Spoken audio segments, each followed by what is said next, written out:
Hello and welcome to the Women's Network. I'm Elke and I'm your host.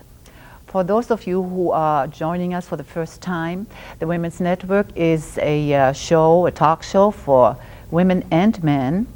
And in general, we discuss women's issues, women of interest, and anything that goes with it. So if you are such a woman, like a very interesting woman, or you have a terrific subject you may want to share, why don't you give us a call and join us? I'd love to have you here. Okay, well, with that in mind, let's go to today's show. We have a terrific topic. It's very light, it's informative, it's just perfect. Anyway, not too long ago, I went to an art show. And as I was browsing through the gallery, I saw these wonderful paintings and sculptures. But a couple sculptures really caught my eye because they were somehow warm, very beautifully carved. And as I was talking to the artist, I knew that eventually I had to have her on my show. And the show is today, The Art by Sara Shai. So let me introduce you to our artist, Sara Shai. Hi. Sara, it's so terrific to have you here. I was looking forward to it because when I saw your art, I knew there was more to it than just a piece of art. And you know, you go to an art show and there's so many pieces. There are paintings and sculptures and vases and whatever. And you don't know, you go crazy, literally. Mm-hmm. And I know on some of your headings is your phrase, art is the language of soul. So why don't you explain that a little bit? How did it come to you?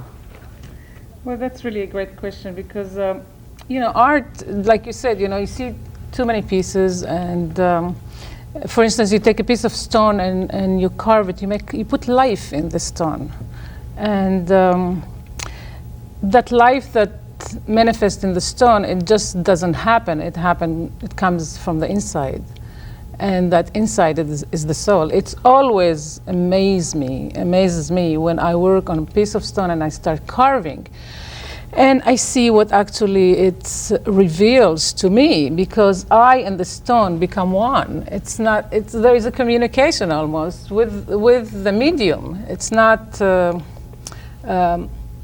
more or less the art reflects your personality as well. My feeling, my personality, and also what's in the medium that won't, merge out of, for instance, the stone.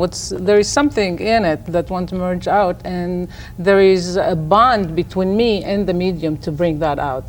And I really truly believe that art is the language of the soul, and it's kind of broad because I think every creativity that comes out of me or any other artist, it's manifesting what that artist feel and goes through at that time.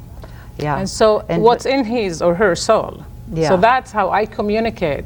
Well, I saw that when I looked at your pieces. Thanks. And I looked around and I came back and everything had a certain feeling to it. But let's go back in time for a moment. How did you start out and where did you get started? What was your first initial thinking? I mean, were you always an artist, like when you were a little girl with pencil and paper, or what did you form clay balls? Well, the beginning is a desire, and the desire was really from the very first time I remember myself. But I didn't believe I can ever do it, and I was afraid to do whatever I wanted to do because then what they will say.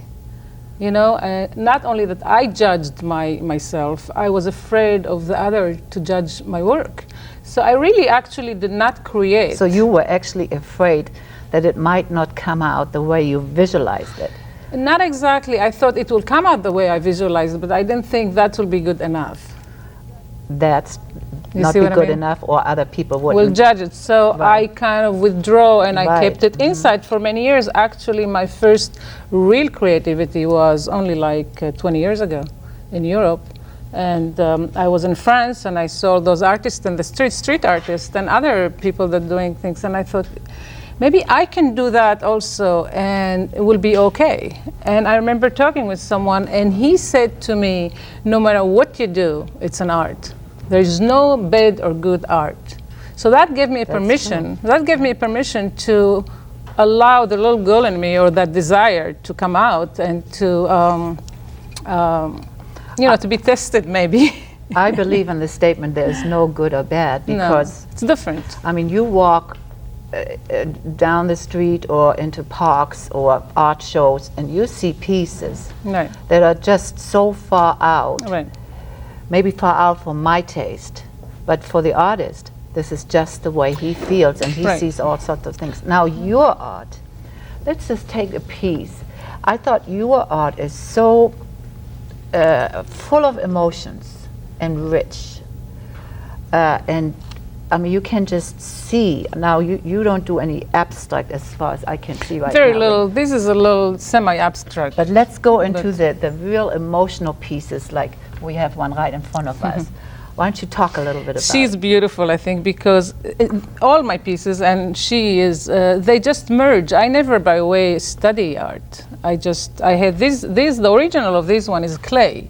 I had a piece of clay and I just was working with it, and that's what happened. And for sure, I was in that state at that time, or at that period. I was in that feeling where I wanted to be inside and to just to feel who I am, or So again, it's the language of the soul. I cannot mostly put it in words, but what you see and what you feel, that's really what I felt and what I saw at that time. Some people communicate with me by really loving it, so they feel what I felt at that time. Right, I think this is the piece that one of the many pieces. Thank you. That not many, but one of the pieces that really got to me because you have an emotion in there by the movement. I mean, it's almost like it's a real piece. She's just, the way I see it, she's just Right. being and accepting who she is and where she at, and that's why I think a lot of people love that piece, because she just is. There is no ego there. Now another piece really caught my eye. The piece right over to the left of you. One woman. One woman, you call that's it. the title. Let's focus in on it and talk about it a little bit. One woman, it's really, it's the desire in me and maybe in every woman to merge and come out of herself. I think, and that's really not coincident because your show, it's a woman network, right? Right. I think every woman has that few feelings. There is few feeling here. The center, she just being, and the right one, she's merging and allowing herself to come out with her feeling and with her desires and with whatever she has to offer to this world. And woman has a lot to offer in their feminine energy and the masculine energy. That where we see women in business and politics, that's the masculine energy. That's what I saw. I mean, when I saw that piece with this three women woven into one, Right. I saw the energy. I saw the difference in our lives. I mean, it really explains us as far as talking about women. Right. And as far as I'm concerned, this should be in many places. Thank you. In many places within the city and so on, because Thank it's you. sort of like a symbol to me. Let me just mention one thing about this piece and this one too. Some of those pieces, especially this one, it made originally, like I said, out of clay, and I have a mold of it. And therefore I can reproduce it. It's limited edition, but a lot of people, not a lot, but quite few of people can have it and enjoy it and not have to pay an arm and a leg like when you buy one of a kind, stone piece. Now I noticed a lot of your sculptures, and later on when we talk about the paintings, a lot of these sculptures and paintings concern women or are women sculptures. What is the thought behind that? Well, I really don't know. Just my inclination is because my feminine energy needs to merge. I use so much of my masculine energy. I'm in business, I'm a designer. Everything I do, I create. That's the physical part of The it. physical part, I carry the stones, I chisel, I use an air hammer. And I think what merged out of my work, it's my feminine energy, because I have a lot of it. And I think that's the beauty of women today and all the time, that they can have a balance with that and not lose the feminine energy of them. So maybe that's why there is a lot of women, or maybe there is the woman in me needs to needs to really manifest more than it is right now. I don't know. Or when you start a piece, do you have a particular form, person, or something what is in your mind? Do you have any, what do you model after? Do you have somebody sit there, or do you have it just in your mind, or do you feel some thoughts? Yeah, with sculpting I don't use models. I do use models sometime with painting, but I don't. I really go into the medium and work, and my feeling merge there. I don't, and I don't sketch, I don't plan.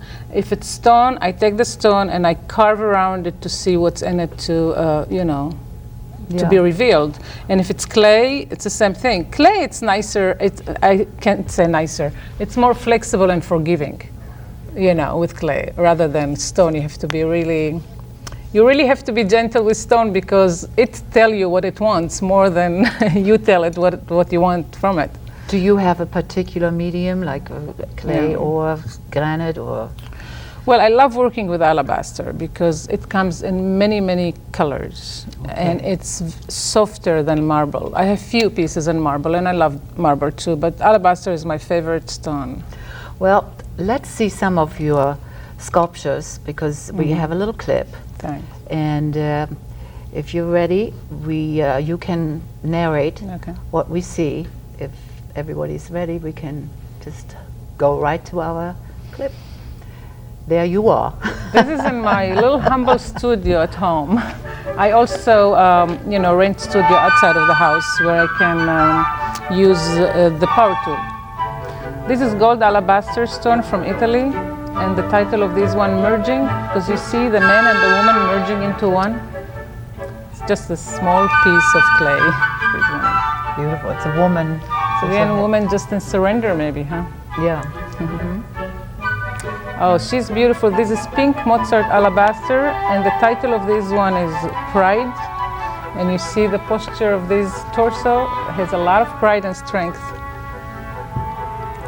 This is green alabaster, just the torso, and the title of this one, The Stem. The stem.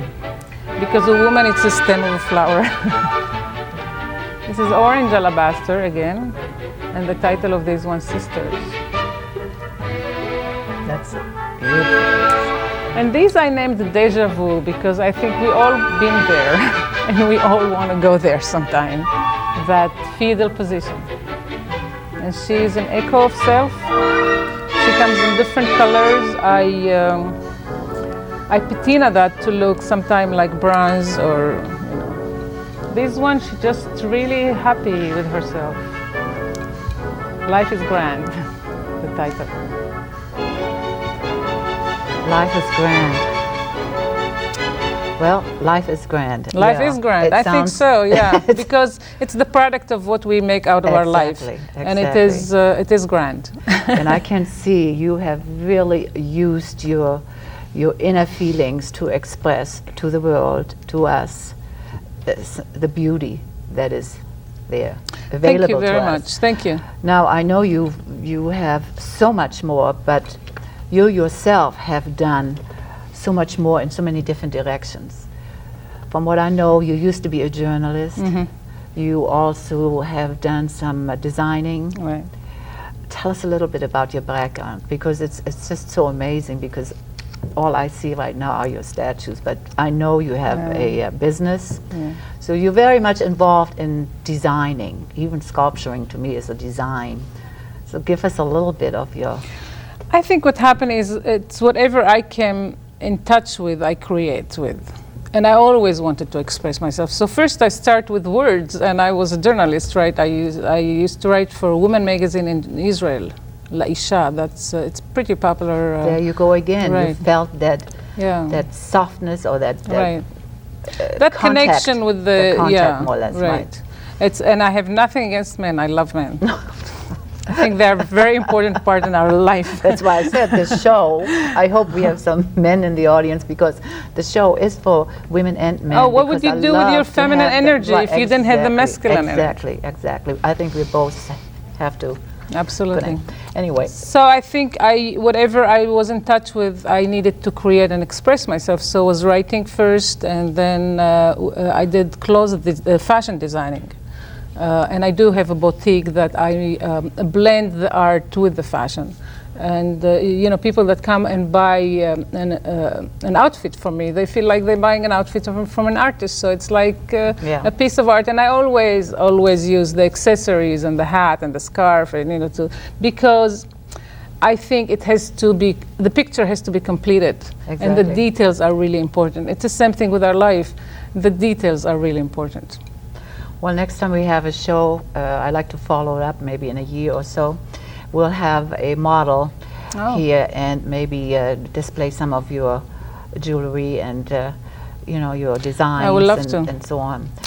And just to add one more thing, so everything I touch, I like to create. I just purchased a house, by the way, and what I'm doing there, it's going to become a piece of art. Because I'm make it into a castle. Well, I'm moving walls, and I painting on the walls, and I sculpting on the granite. There is granite stones above the fireplace, so I'm sculpting that.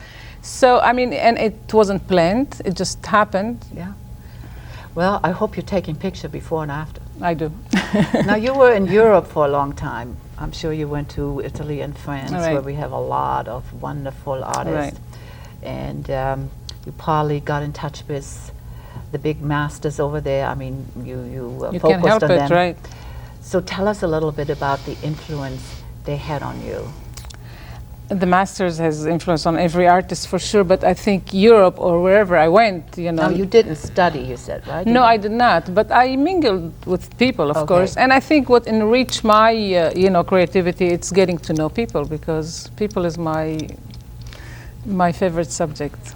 People. People. Yeah. And you see, I don't paint landscaping, you know, I don't do abstract, all I do people, because this is my favorite subject. I love people.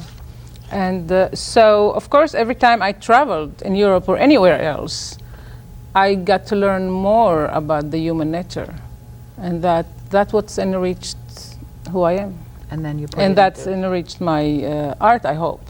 How did you end up being in the fashion industry, and you know, getting very involved in your artwork, coming from the journalistic end of your I think the thread is creativity again. Mm-hmm. It's you create, and like what I said, did you write, for instance? Did you write, what type of articles? I did interviews with different women, just actually what you're doing right now. But I wrote rather than I didn't have a show. I had a column for you know, women in different fields that they did special things. So then one day you kind of fell into. And then I interviewed, you know, people in the entertainment industry in Israel, and then I did here some interviews from.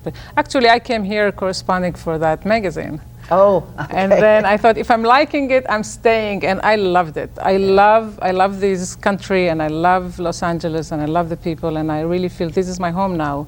Of course, I go back and forth all the time, and I feel very grateful that I can do that, but I love it here. Do you have role models when it comes to your painting or artist or sculpturing or anything? I mean, do you have one particular artist that you really... Well, I love the work of Rodin. A lot of people say that there is a feeling in my work from him, because I just love his work.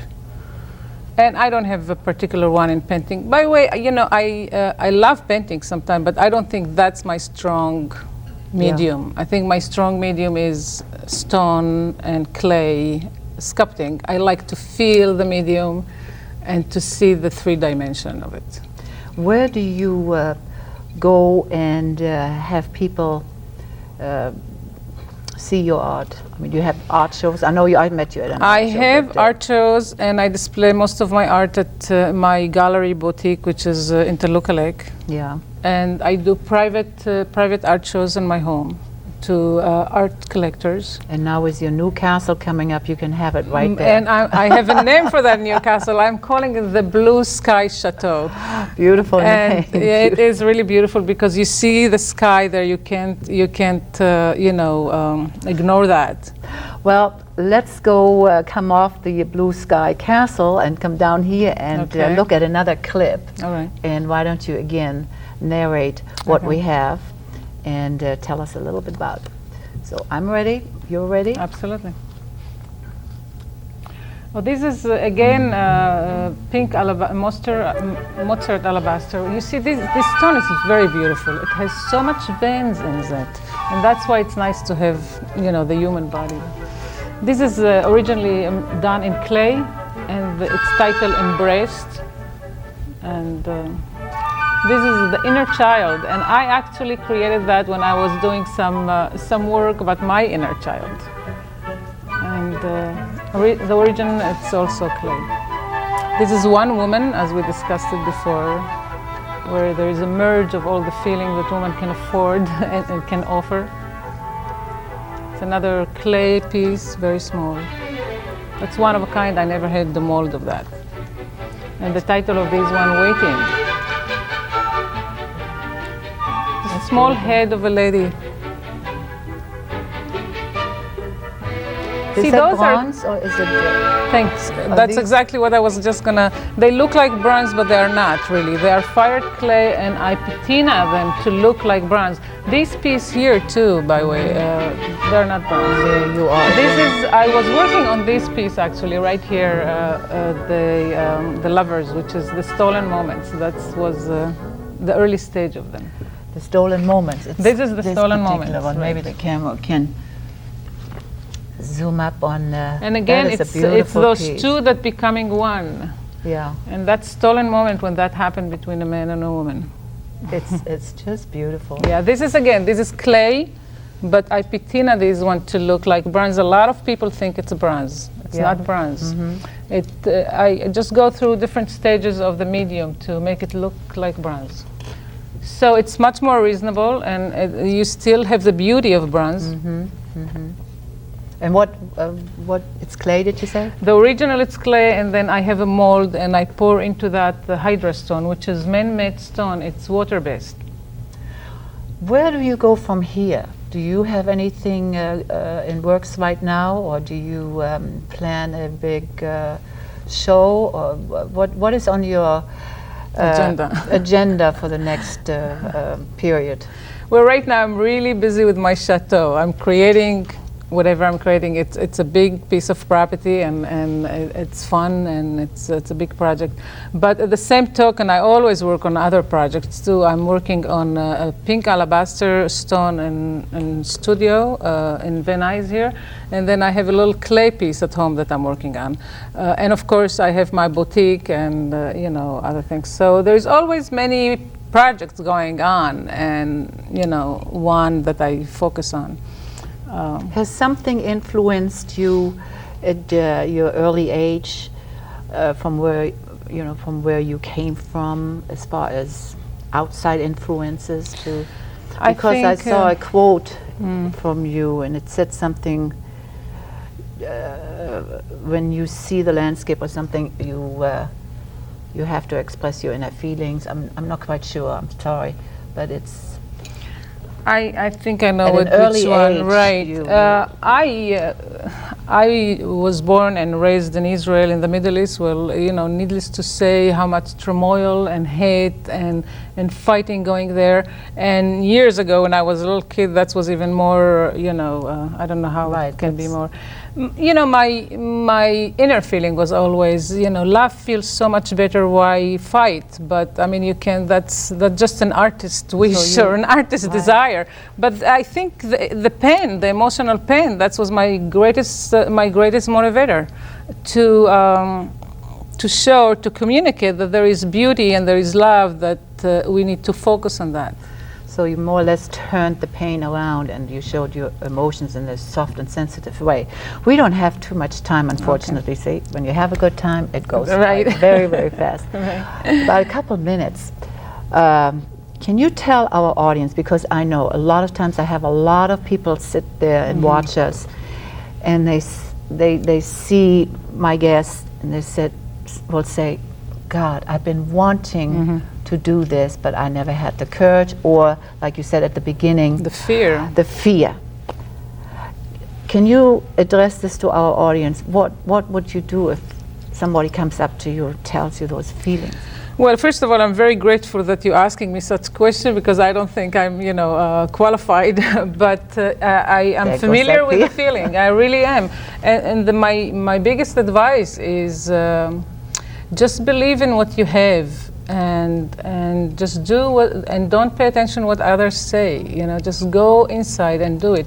I withhold my creativity for very many years because I was afraid of that. All I can say is there is no such thing of bad product or bad creativity. There is who you are, and that's what comes out of you, and needs to be respected and loved. And to ignore criticism, and not to be judgmental about yourself, because I think the worst critic, it's us. That's right. I am my worst critic. That's right. Yeah. So if I'm happy with a piece, the rest is, I love others to like it, but if they don't, well. You said it very, very nicely. In fact, I've painted for a while, but just a few pieces. But now, just listening to you, I kind of got that feeling again, and I would really love to go back, get myself a canvas in that case. And, or a wall. Or a wall, that's right. Throw some pen and see what happens. Well, Sara, it was so nice to have you here. Thanks. I certainly enjoyed all your pieces. Too bad we haven't had a chance to really look around. Maybe the camera can kind of take a quick peek and glance over our beautiful set you set up here. And I want to invite you back and go with a camera to your castle. I would love that. I would love that. Thank you so much for my pleasure. being a guest. My pleasure. And to my audience, I want to say thank you for joining us, and I hope you enjoyed Sara Shai, the sculptor, artist, painter, designer, you name it. And we will have another wonderful guest next time. So please don't forget to join us. Bye-bye. It was